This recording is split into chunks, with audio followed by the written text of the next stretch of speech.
پکا اور مضبوط کیس بنا کر بھیجا گیا تھا سپریم جوڈیشل کونسل میں، لیکن اس کو عدلیہ نے، میں سمجھتا ہوں کہ جو بھی ہم ان کے فیصلے پہ تنقید نہیں کرتے اور ان کو معزز عدلیہ کے فیصلے کے آگے، جیسے کہ حکمرانوں نے کہا ہے کہ وہ کچھ نہیں کر سکتے سوائے اس کے کوئی اپیل کر دیں، یہ ہماری بڑی ستم ظریفی ہے کہ دو رویے ہوتے ہیں عدلیہ کے۔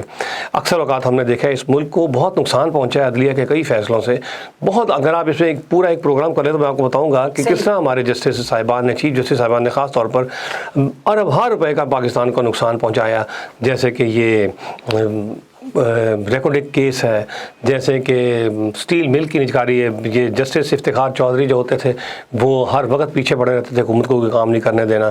اب بھی آپ دیکھیں حکمرانوں کو یہ ایسے لگتا ہے، خاص طور پر عمران خان کی دشمنی میں بہت ساری ایسی چیزیں ہماری عدلیہ کر جاتی ہے، شاید ان کے نوٹس بھی نہ ہو، غیر ارادی طور پر کر جاتی ہے۔ عمران خان نے لاہور راوی اربن ڈیولپمنٹ سٹی بنانے کا جو منصوبہ بنایا اس کو لاہور ہائی کورٹ نے رکوا دیا۔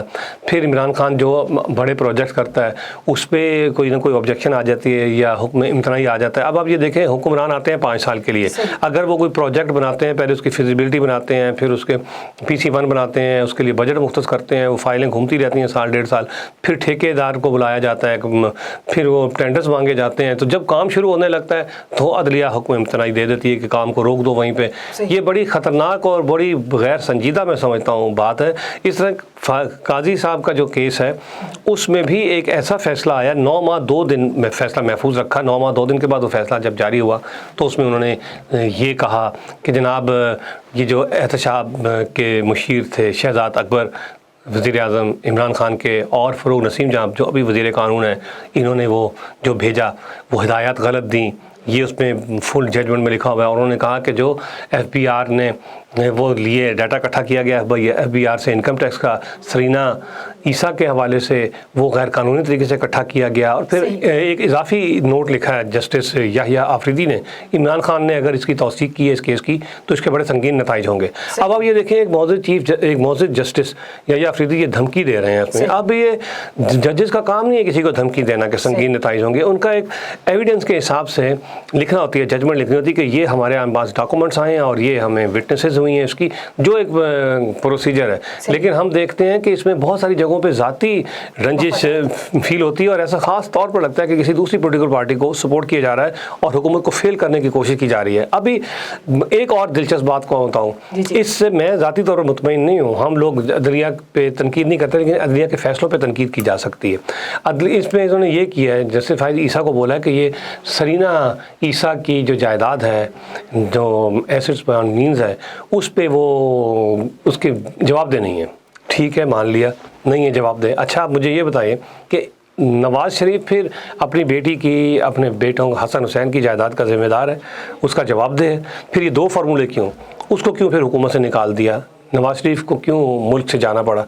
میں اس کی حمایت نہیں کرتا نواز شریف کی قطعاً، مجھے پتہ ہے اس ملک کو زرداری فیملی اور نواز شریف فیملی نے عمران خان سے بدرجہ ہاں زیادہ، ہزاروں فیصد زیادہ نقصان پہنچایا ہے۔ عمران خان کا تو چلو 5 سال کے بعد پتہ لگے گا نا کہ کوئی ملکی نقصان پہنچا کہ نہیں، کوئی پیسوں کا یا کرپشن کا، ابھی تک تو اس پہ الزامات ہیں۔ اس کے بعد عدالتوں میں کیس چلتے ہیں، کنوکٹ ہوتا ہے انسان، پھر پتہ لگتا ہے کہ نواز شریف نے کیا کیا، کتنے جھوٹ بولے۔ عمران خان پہ تو الزامات ہیں، نہ کوئی عدالتوں میں کیس ہے، نہ کوئی کہیں کنوکشن ہوئی ہے۔ لیکن میں نواز شریف کے حق میں نہیں ہوں، لیکن یہ دوہرا معیار جو ہے یہ اس کیس میں کہ قاضی فائز عیسیٰ سے نہیں پوچھا جا سکتا اس کی فیملی کے احساسوں کے بارے میں، لیکن نواز شریف سے پوچھا جا سکتا ہے۔ تو سر اگر اس طرح کے معاملات چلتے رہے تو جو عوام ہے ان کا بھی عدلیہ سے جو اعتبار اٹھ جائے گا نا؟ اعتبار ہے ہی کہاں اس ملک میں، کس کا اعتبار ہے؟ آپ کو شاید یاد ہوگا کہ یہاں پہ ایک قتل ہوا تھا، لاہور میں 2 بندوں کو مارا تھا، ایک ڈپلومیٹ نے، امریکن ڈپلومیٹ نے، اور ریمنڈ ڈیوس نام تھا غالباً اس کا۔ ریمنڈ ڈیوس کس طرح آرام اور سکون سے چلا گیا تھا، اس نے 2 بندوں کو مارا تھا۔ ایک لڑکا تھا فہیم کی بیوی ہاسپٹل میں اس نے خودکشی کر لی تھی، فہیم کی بیوی نے، یہ کہہ کے کہ مجھے عدلیہ پر اعتبار نہیں ہے، عدلیہ مجھے انصاف نہیں دے سکے گی۔ لوگوں کی زندگیاں برباد ہو جاتی ہیں، لوگ مر کھپ جاتے ہیں، اس کے بعد پتہ لگتا ہے کہ یہ تو جیل میں، یہ تو غیر قانونی طور پر قید تھا، بے گناہ تھا۔ جی ہاں بالکل، عدلیہ پہ کسی کو کوئی اعتبار نہیں ہے۔ ہمارے ملک کی عدلیہ کا 126واں نمبر ہے دنیا میں. صحیح سر. ویسے معاشرے کے ہمارے سارے ادارے جو ہے کرپشن کا شکار ہو چکے ہیں, لیکن پھر بھی جو ہے عدلیہ پہ ہی الزام آتا ہے اور عدلیہ کے جو ہے خلاف مطلب یہ بولا جاتا ہے کہ عدلیہ میں کرپشن بہت کی جا رہی ہے. اس حوالے سے بتائیے. ہاں انم, دیکھیں یہ بڑا ایک اچھا سوال کیا آپ نے. اس کی وضاحت میں کر دوں.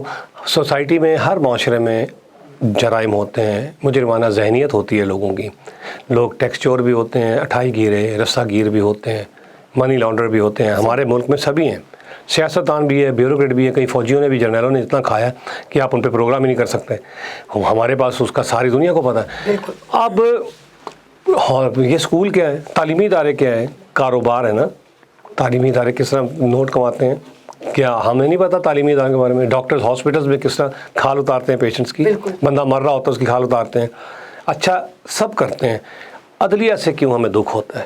دیکھیں ونسٹن چرچل نا, ورلڈ وار 2 تھی, اس کے بعد اس نے وزیر اعظم تھا سر ونسٹن چرچل انگلینڈ کا.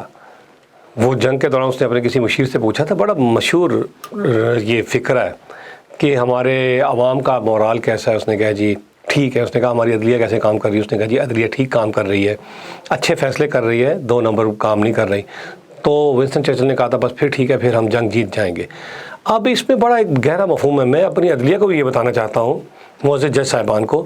دیکھیں ہر سوسائٹی میں جرائم ہوتے ہیں. آپ کے پاس میڈیکل پروفیشن سے مجرم آ جائے, ڈان آ جائے اسلحے کا, پراپرٹی مافیا آ جائے, اور اسکولوں کی طرف سے کوئی ایسے آپ کے ساتھ ایسے بھیڑیے جو کھال اتارتے ہیں بچوں کے والدین کی, وہ آ جائے, کوئی بیوروکریٹ آ جائے, سیاستدان آ جائے جو ان سے پیسہ کھائے ملک کا, کوئی بات نہیں, وہ جرم کرتے رہیں گے, سوسائٹی میں جرم ہوتا رہے گا. آپ ان کو سزائیں دیں. ہمیں آپ سے یہ گلا ہے کہ آپ سزائیں نہیں دیتے. بہت ساری ایسی رومرز پھیلتی ہیں سوسائٹی میں کہ مکہ ہو گیا, امیر آدمی بچ کے نکل گیا, غریب آدمی کو پکڑ لیا گیا, سائیکل چور اور بھینس چور جیل میں ہوتا ہے, اور جو ملک کے اربوں روپے کھا جاتا ہے وہ مزے سے وکٹری کا نشان بنا کے باہر آ جاتا ہے. ہر روز ہم دیکھتے ہیں, ہر روز دیکھتے ہیں. عدلیہ اگر اپنا کعبہ سیدھا کر لے, اس کی طرف منہ کر لے, اور ٹھیک طریقے سے اگر فیصلے کرنے لگ جائے, مجرموں کو سزائیں دینی شروع کر دے, 10-20 لوگوں کو اگر سزائیں مل جائے نا, تو باقی لوگوں کو ویسے ہی خوف آ جائے گا. آپ کو, ہر شخص کو پتہ ہے کہ اس ملک میں جو غریب کی جائیداد ہے اس پہ قبضہ کر لو, ایک وکیل کر لو, ایک جج کر لو, کوئی نہیں پوچھے گا. ایسے لوگ ہیں جو کہتے ہیں جی 2 کروڑ روپے کا ہم کھاپا کر لیں گے, کھا جائیں گے کسی کا, کیا ہوگا؟ عدالت میں جائیں گے, کسی کو پیسے لگا دیں گے, 2 کروڑ کھایا, 20 لاکھ جج کو لگایا, 20 لاکھ جیلر کو لگایا, باقی 1.5 کروڑ کھا لیا. میں مثال دے رہا ہوں, کروڑوں میں تو اب بات ہی نہیں ہوتی ہے, تو 20-20 40-40 کروڑ کے لوگ 2 نمبریاں کرتے ہیں اور پھر ٹھیک ہو کے نکل آتے ہیں. یہ ہے عدلیہ سے لوگوں کا یہ توقعات کہ اگر عدلیہ اچھا کام کرنے لگ جائے گی, لوگوں کو صرف سزائیں دینی شروع کر دے, قانون کے مطابق سزائیں, مت دے ریلیف ان کو, تو دیکھیں یہ ملک 6 مہینے میں ٹھیک ہو جائے گا. ابھی 70 سال ہو گئے, نہیں ٹھیک ہوا نا. عدلیہ 6 مہینے ٹھیک ہو جائے, میں چیلنج کرتا ہوں, یہ ملک بہت حد تک ٹھیک ہو جائے گا, ورنہ قیامت تک ٹھیک نہیں ہوگا یہ. صحیح.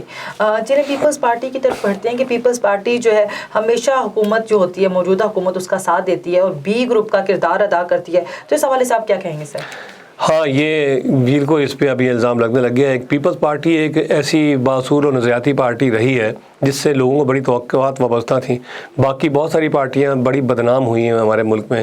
سب سے زیادہ MQM, نواز شریف کی پارٹی, انہوں نے تو سیاسی پارٹیوں کا منہ کالا کر دیا. ان دونوں پارٹیوں نے, پیپلز پارٹی سے ہمیں بڑی توقعات وابستہ تھی. ایک بڑی اچھی باصول جماعت یہ ہمیشہ سمجھی جاتی ہے. اس نے ہمیشہ اچھا موقف اپنایا ہے بھارت کے حوالے سے, اور دہشت گردی کے حوالے سے بڑا اچھا موقف ہے, سب سے اچھا موقف ان کا.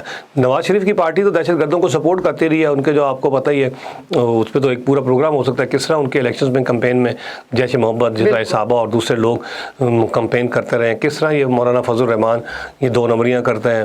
کس طرح نواز شریف ان کالعدم تنظیموں کے ساتھ ان کے رابطے رہے. کس طرح اسامہ بن لادن کو نواز شریف کے ساتھ اس کی ریلیشن شپ, یہ سب دنیا جانتی ہے. پیپلز پارٹی سے ہمیں ابھی افسوس ہے کہ وہ اس طرح کا کام انجام نہیں دے رہی ہے پوزیشن والا, جس طرح کہ بے نظیر کے دور میں ہوا کرتا تھا. بے نظیر بہت ہی زبردست, بڑی شاطر, بڑی سمجھدار سیاستدان تھیں.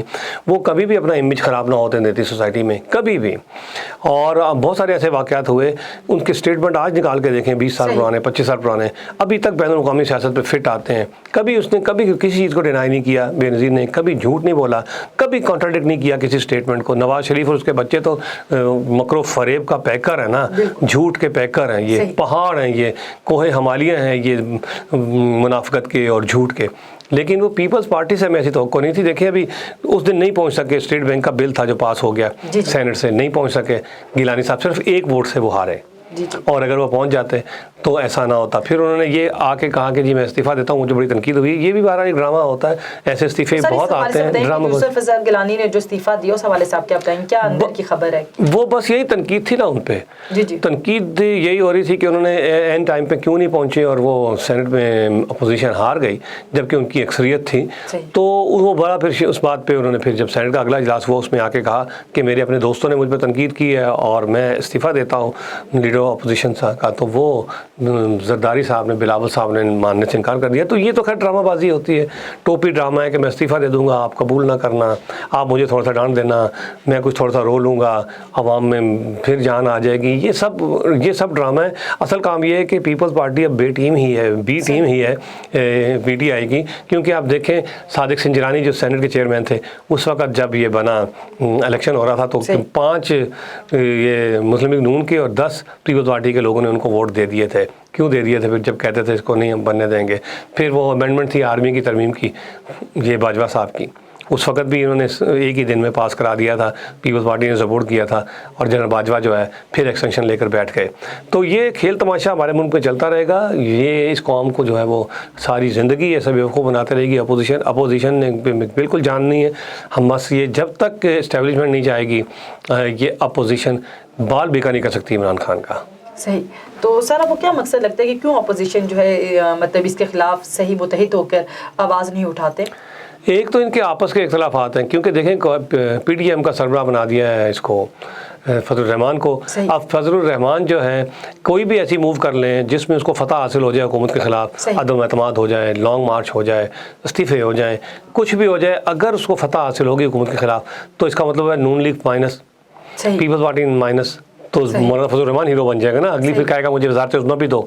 تو کوئی بھی سیاسی جماعت کبھی بھی اس کو ہیرو بننے نہیں دے گی. آپ ہمیشہ دیکھیں فضل الرحمان اور پیپلز پارٹی میں اختلاف رہتا ہے نا، وہ نہیں آتی پیپلز پارٹی، حمایت ہی نہیں کرتی لانگ مارچ کا. اور دوسرے کتنے ایونٹ ہوئے ہیں ان 2-2.5 سالوں میں جب سے پی ڈی ایم بنی، لیکن وہ اس کا بالکل اس کے ساتھ کھیلتی ہے.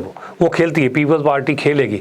نواز شریف جو ہے وہ پھنسا ہوا ہے، وہ باہر ہے، ان کے احساسوں کا حساب ہو رہا ہے، وہ سزا یافتہ لوگ ہیں.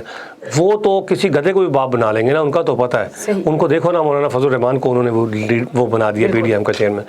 تو ہم یہ کہاوت ہے کہ گدھے کو بھی باپ بنانا مشکل وقت میں. تو وہ ہم دیکھتے ہیں کہ نواز شریف اینڈ سنس جو ہیں وہ کرتے ہیں.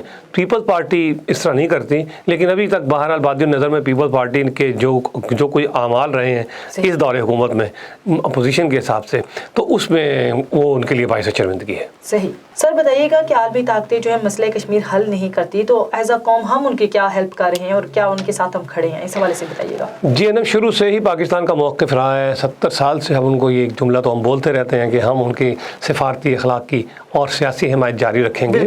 اور یہ تو خیر ایک جملہ ہے، ایک بیان ہے، ایک اسٹیٹمنٹ ہے جو ہر وقت ہم کہا جاتا ہے. لیکن عملی طور پر کس حکومت نے اس کے لیے زیادہ کام کیا، وہ میں سمجھتا ہوں پی ٹی آئی کے دور میں 2 کام بہت زیادہ عمران خان نے اٹھائے. ایک تو اسلاموفوبیا کے حوالے سے کہ مسلمانوں کا تاثر ٹھیک ہو پوری دنیا میں، اور دوسرا اس حوالے سے کہ جس میں کشمیر کا مسئلہ حل کیا جا سکے. عمران خان نے اپنے تئیں پوری دنیا میں جتنے بھی ہمارے سفراء ہیں ان کو کہا گیا ہے کہ اس حوالے سے بات کریں، اپنے ملک میں اس کو اجاگر کریں. کشمیر کے ایشو کو اقوام متحدہ میں، سلامتی کونسل میں، ہر جگہ اس مدعے کو اٹھایا جاتا ہے.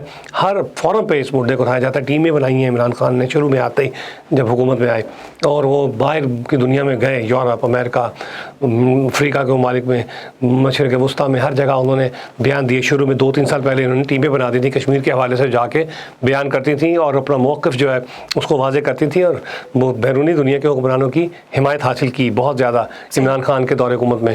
ایک ابھی تھے گزشتہ صدر آزاد جموں کشمیر مسعود خان، جو وزارت خارجہ کے بھی رہے سپوکس پرسن، پھر اس کے بعد بھارت میں وہ سفیر رہے ہیں پاکستان کے دہلی میں.